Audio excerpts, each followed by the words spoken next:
Commençons par une énigme de géopolitique.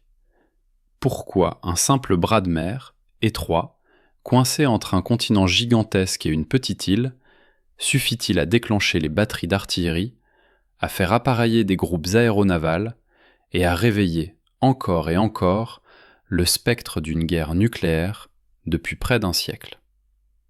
L'histoire ici semble prisonnière d'une boucle étrange.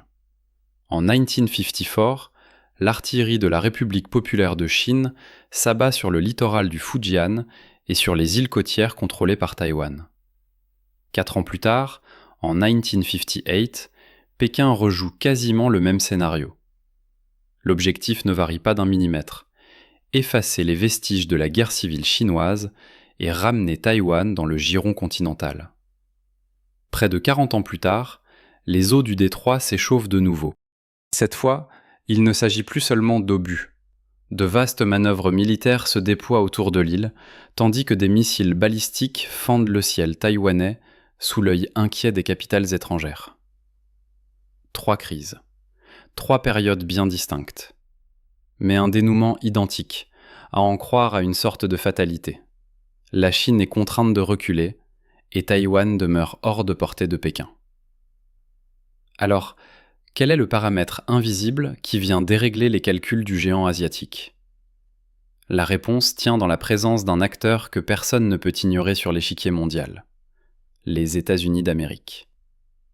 À chaque fois que le détroit de Taïwan s'embrase, l'ombre portée des flottes américaines se dessine à l'horizon, comme un mur d'acier dressé face aux ambitions de réunification de Pékin.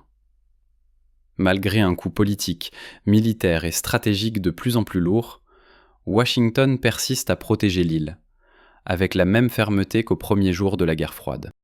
Mais la vraie question, celle qui justifie à elle seule ce podcast, est la suivante. Pourquoi ? Pourquoi les États-Unis accepteraient-ils de jouer une partie aussi risquée pour une île qui fut, un temps, une simple colonie japonaise? Viennent-ils réellement défendre un phare de la démocratie en Asie ? Ou bien poursuivent-ils un calcul stratégique beaucoup plus froid, intimement lié à ces minuscules puces électroniques qui font tourner l'économie mondiale? Avant de remonter le fil de l'histoire et de décortiquer ces enjeux, si vous souhaitez comprendre plus en profondeur la manière dont le monde fonctionne à travers le prisme de la géopolitique, je vous invite à vous abonner à la chaîne Le Monde Décrypté. N'oubliez pas d'activer la cloche de notification, car nous allons ensemble analyser quelques-uns des coups les plus décisifs de la grande partie d'échec mondial. Pour l'instant, revenons au point de départ de la tempête. Avant de devenir l'épicentre d'une confrontation entre grandes puissances, Taïwan a d'abord été un morceau de Chine perdu au fil des défaites impériales. L'île a effectivement fait partie de la Chine impériale, mais cela remonte à plus d'un siècle.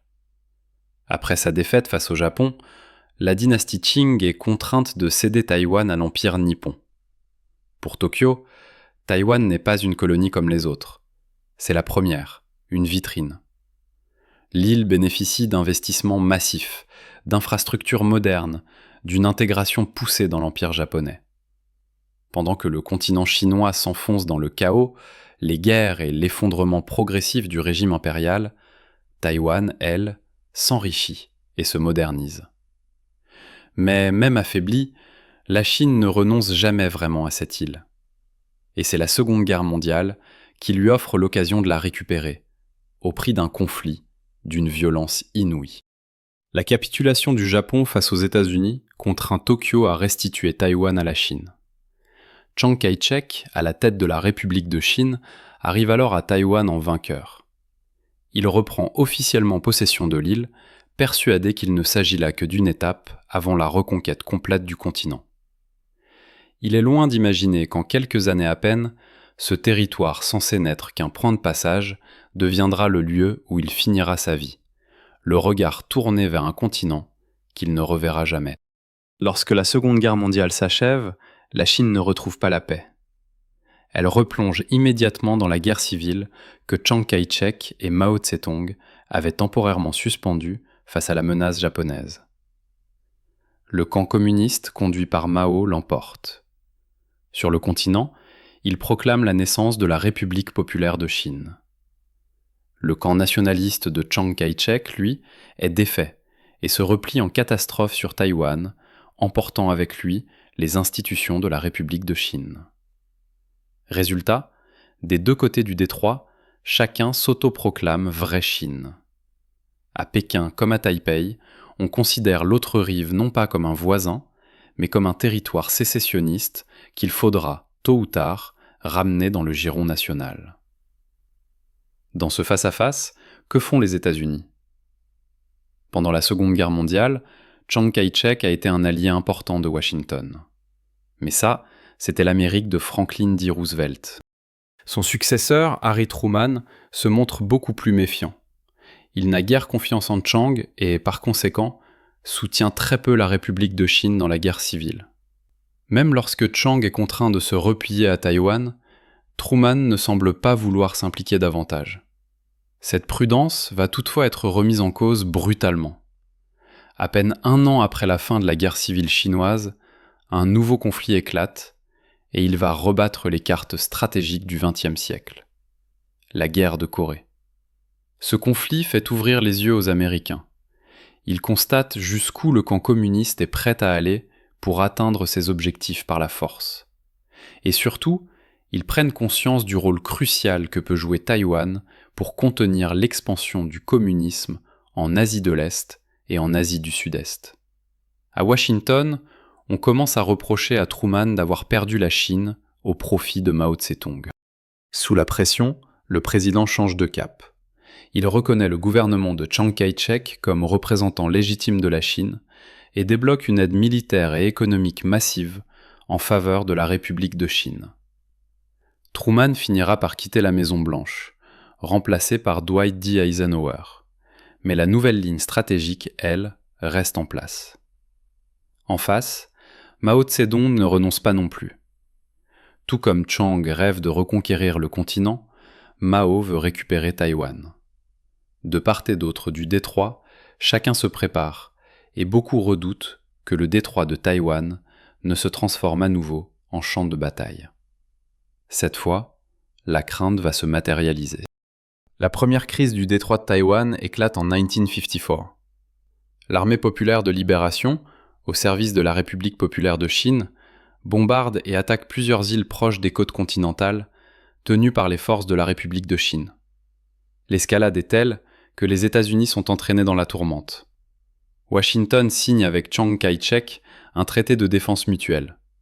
En clair, si Taïwan est attaqué, l'armée américaine pourra intervenir pour la défendre. Les États-Unis vont encore plus loin. Ils déploient des armes nucléaires dans la région et laissent entendre qu'ils seraient prêts à s'en servir si Pékin poussait la confrontation trop loin. La Chine populaire, qui ne dispose pas encore de l'arme atomique, se retrouve face à un rapport de force écrasant. Elle finit par reculer. Mais reculer ne veut pas dire renoncer. En 1958, Mao Tse-tung relance la machine. Une nouvelle salve de bombardements s'abat sur les îles proches de la côte continentale, obligeant les troupes nationalistes à riposter. Les États-Unis se rangent à nouveau aux côtés de Chiang Kai-shek et, une fois encore, brandissent la menace d'une confrontation directe avec Pékin.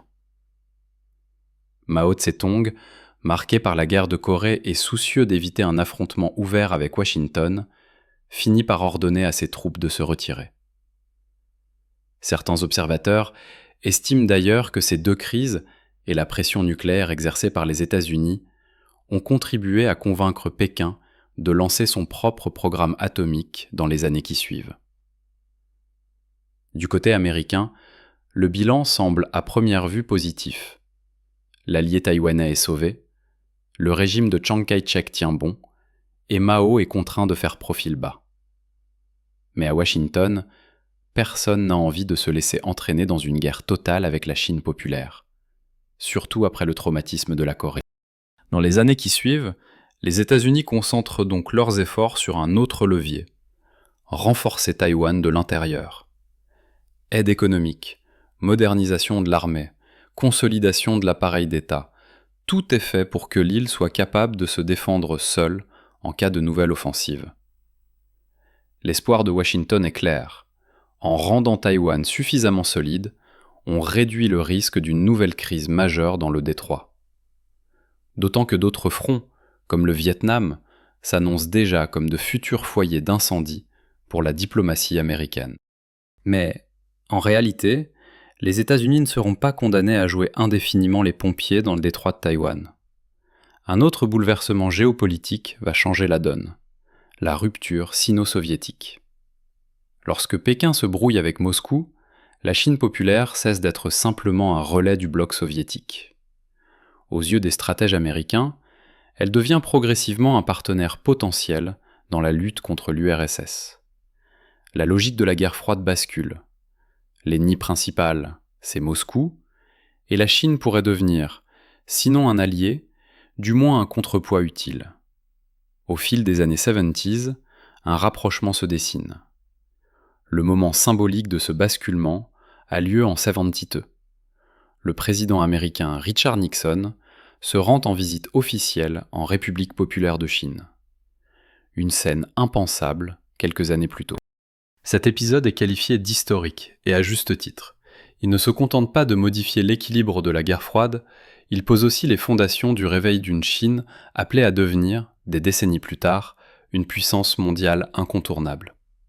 Au dernier jour de sa visite à Pékin, Nixon et les dirigeants chinois publient un texte qui va marquer durablement les relations bilatérales.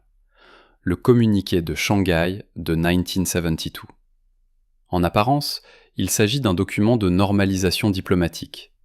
En profondeur, il redéfinit les lignes rouges et les zones grises autour de la question taïwanaise. Un passage en particulier mérite d'être retenu.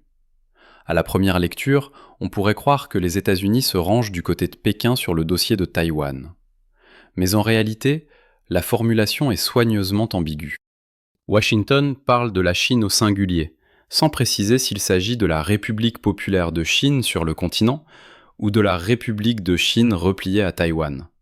Autrement dit, du point de vue américain, peu importe qui, à terme, réussira à réunifier les deux rives du détroit, du moment que cela ne se fait pas par la force. Deuxième élément clé. Les États-Unis acceptent de retirer progressivement leurs forces militaires de Taïwan. Mais nulle part il n'est écrit qu'ils cesseraient de vendre des armes à l'île ou de la soutenir sur le plan sécuritaire. Par cette diplomatie de l'ambiguïté, Washington parvient à ménager les deux camps, offrir à Pékin un début de normalisation sans lâcher complètement Taipei. Cette imprécision calculée va devenir, jusqu'à aujourd'hui, la règle d'or de la politique américaine à l'égard du détroit de Taïwan. La mise en œuvre de ce rapprochement connaîtra un léger ralentissement après le scandale du Watergate et la démission de Nixon en 1974. Mais ce n'est qu'un contretemps. Le mouvement est lancé, et rien ne l'empêchera vraiment d'aller à son terme. 5 ans après le communiqué de Shanghai, les États-Unis franchissent une nouvelle étape. Ils établissent officiellement des relations diplomatiques avec la République populaire de Chine. À Taipei, c'est une gifle. Mais le choc est tout aussi vif à Tokyo et à Séoul. Au Japon comme en Corée du Sud, beaucoup redoutent que Washington ne soit en train de les abandonner, pour laisser Pékin s'installer en position dominante en Asie de l'Est. Non, nous ne vous trahissons pas, semble répondre l'Amérique. Et pour le prouver, elle adopte un texte qui va devenir central dans notre histoire. Le Taiwan Relations Act, la loi sur les relations avec Taïwan. Il faut prendre le temps d'en examiner les grandes lignes, car jusqu'à aujourd'hui, c'est ce texte qui continue de protéger l'île face aux ambitions du continent. Premier point, les États-Unis cessent de reconnaître le nom officiel de République de Chine. À partir de là, dans le langage diplomatique américain, il n'est plus question que de Taïwan pour désigner les autorités de l'île. Dans ce podcast aussi, pour plus de clarté, nous parlerons donc simplement de Taïwan pour l'île et de Chine pour le pouvoir de Pékin. Deuxième point. Washington rétrograde le statut de sa relation avec Taïwan, en la faisant passer d'officielle à officieuse. Sur le papier, il n'existe plus de relations diplomatiques formelles entre les États-Unis et Taïwan. Dans la pratique, les échanges politiques, économiques et sécuritaires se poursuivent via des canaux dédiés. Troisième point, et c'est le cœur du dispositif, Les États-Unis s'engagent à fournir à Taïwan des armes et des services de défense en quantité suffisante pour lui permettre d'assurer sa propre défense. Washington affirme aussi qu'il maintiendra une capacité à résister à toute tentative de recours à la force ou à la coercition qui mettrait en danger la sécurité, la société ou l'économie du peuple taïwanais. C'est là que se joue la dimension stratégique de cette loi. Le Taiwan Relations Act fonctionne comme une sorte de cage juridique autour de Pékin. La Chine ne peut pas aisément convaincre Taïwan par des moyens pacifiques, tant les contentieux historiques et politiques sont profonds. Mais elle ne peut pas non plus, sans risque majeur, recourir à la force militaire.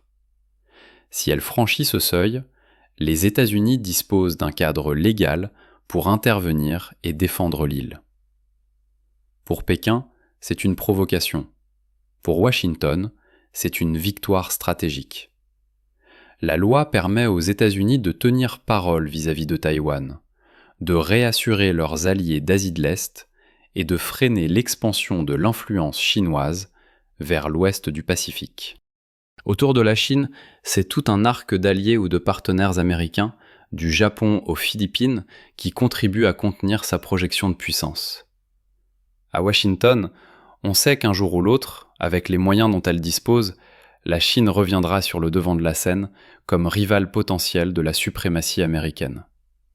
À Pékin, on l'a bien compris aussi. Mais pour l'heure, la direction chinoise a besoin des États-Unis pour mener à bien son ouverture et ses réformes économiques. Les dirigeants chinois affichent donc une forme de pragmatisme. Officiellement, ils acceptent ce cadre, tout en posant une condition politique fondamentale, connue sous le nom de politique d'une seule Chine. Dans la lecture que fait Pékin de cette politique d'une seule Chine, les règles du jeu sont les suivantes. Tant que les États-Unis et les autres pays respectent le principe selon lequel il n'existe qu'une seule Chine, incarnée par la République populaire de Chine, tant qu'ils ne se rapprochent pas trop de Taïwan, et tant que Taïwan ne proclame pas formellement son indépendance, la Chine s'abstiendra d'une action militaire directe. Ce cadre, déjà complexe, va être mis à rude épreuve dans les années 1990. Un homme, en particulier, cristallise les tensions. Lee Teng-hui. Surnommé le père de la démocratie taïwanaise, il est aussi l'un de ceux qui vont affirmer avec le plus de force l'identité propre de Taïwan, distincte de celle de la Chine continentale. Son élection au poste de président de Taïwan est vécue comme une provocation par Pékin. Pour empire le tout, Washington lui ouvre les portes des États-Unis, où il prononce des discours perçus comme autant de signaux en faveur d'une Taïwan de plus en plus autonome, voire un jour indépendante dans les faits. Pour la Chine, c'en est trop. Les autorités chinoises dénoncent une atteinte à la politique d'une seule Chine et décident de montrer les muscles. Des troupes sont déployées dans la province du Fujian, en face de Taïwan. Mais, cette fois, Pékin se garde de franchir la ligne rouge. Pas d'invasion, pas de débarquement. À la place, des tirs de missiles autour de l'île et une série de manœuvres militaires à grande échelle au large de ses côtes. Le message est clair. Taïwan est dans le viseur, mais le Taiwan Relations Act et la crainte d'une réaction américaine empêchent Pékin de passer à l'acte. Malgré tout, ces démonstrations de force suffisent à mobiliser Washington. Le président Bill Clinton autorise un déploiement naval massif dans la région.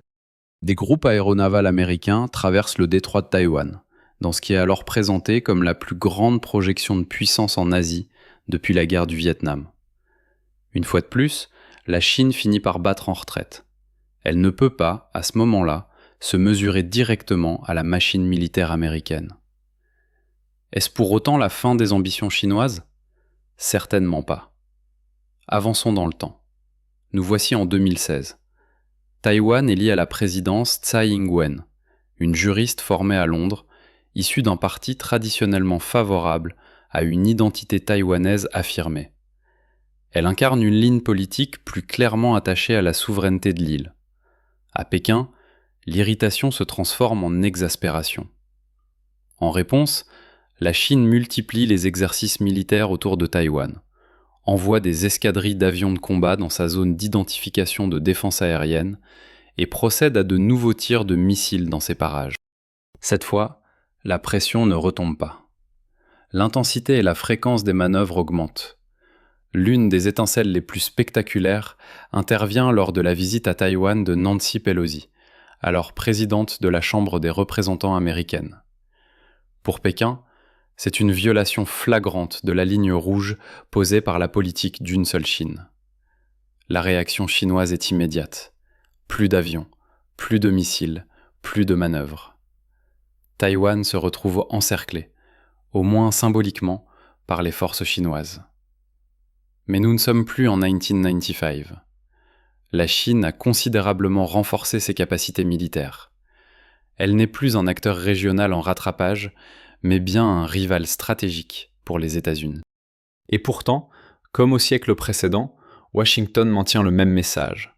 Pour tenir ses engagements envers Taïwan, mais aussi envers le Japon, la Corée du Sud, les Philippines et l'ensemble de ses partenaires dans la région, les États-Unis se disent prêts à défendre l'île, coûte que coûte, afin de contenir l'expansion de l'influence chinoise vers le Pacifique occidental. Si au XXe siècle, la défense de Taïwan par les États-Unis pouvait encore se lire principalement à travers le prisme des alliances militaires, des traités de défense et de la géographie stratégique, au XXIe siècle, le cœur du problème s'est déplacé. Le facteur décisif tient aujourd'hui dans quelque chose que vous avez, littéralement, entre les mains. La puce électronique, le semi-conducteur. Regardez autour de vous, votre smartphone, votre ordinateur, les systèmes de contrôle de votre voiture, les serveurs qui font tourner l'informatique en nuage, les algorithmes d'intelligence artificielle, sans parler des équipements militaires les plus sophistiqués, tout repose sur ces minuscules circuits de silicium. La dépendance de nos sociétés envers les semi-conducteurs est telle que nombre d'économistes et de stratèges n'hésitent plus à les qualifier de nouveaux pétroles de l'ère numérique. Et c'est là que la question devient explosive. Qui contrôle ce nouveau pétrole ? Le rôle de Taïwan dans l'industrie mondiale des semi-conducteurs est aujourd'hui comparable à celui de l'Arabie Saoudite dans le marché du pétrole. Ce n'est pas une simple formule, c'est une réalité brute.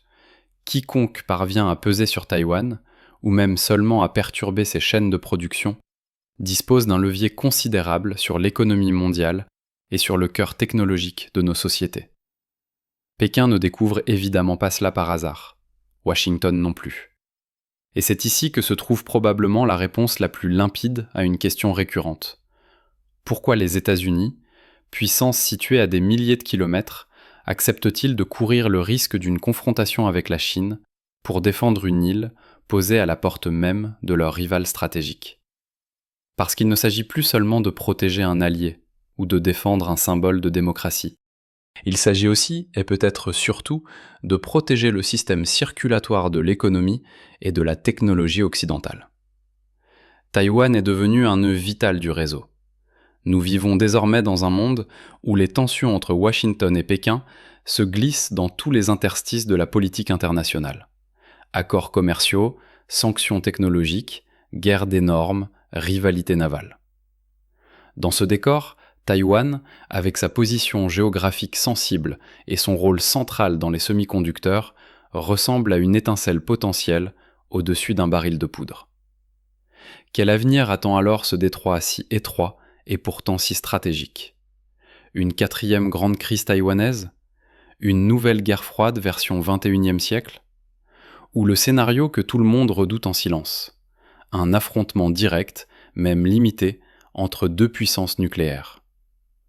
Dans un contexte aussi mouvant et incertain, presque tous ces scénarios restent, aujourd'hui encore, sur la table. Pour le reste du monde, une seule option semble raisonnable. Parier sur la lucidité. Espérer que, plutôt que de s'abandonner à l'escalade et à la logique de bloc, les dirigeants les plus puissants de la planète choisissent la voie du dialogue, de la désescalade, et trouvent un compromis suffisamment intelligent pour éviter d'écrire un nouveau chapitre sanglant dans l'histoire du détroit de Taïwan. Et vous, comment imaginez-vous l'avenir de ce détroit ? Ce nouveau pétrole que sont les semi-conducteurs deviendra-t-il un bouclier pour la paix ou l'étincelle d'un conflit majeur ? N'hésitez pas à partager votre point de vue dans les commentaires. J'aimerais vraiment entendre et confronter les différentes lectures de cette situation parmi vous. Si ces analyses vous semblent utiles, pensez à laisser un like, à partager cet épisode autour de vous et surtout à vous abonner à la chaîne Le Monde Décrypté en activant la cloche pour ne manquer aucun de nos prochains rendez-vous géopolitiques. Et si vous avez encore envie de décrypter d'autres coups stratégiques sur l'échiquier mondial, cliquez sur la vidéo qui s'affiche actuellement à l'écran. C'est une enquête que j'ai particulièrement à cœur et je suis presque certain qu'elle retiendra votre attention. Merci pour votre fidélité et pour votre soutien. À très bientôt dans un prochain épisode de Le Monde Décrypté.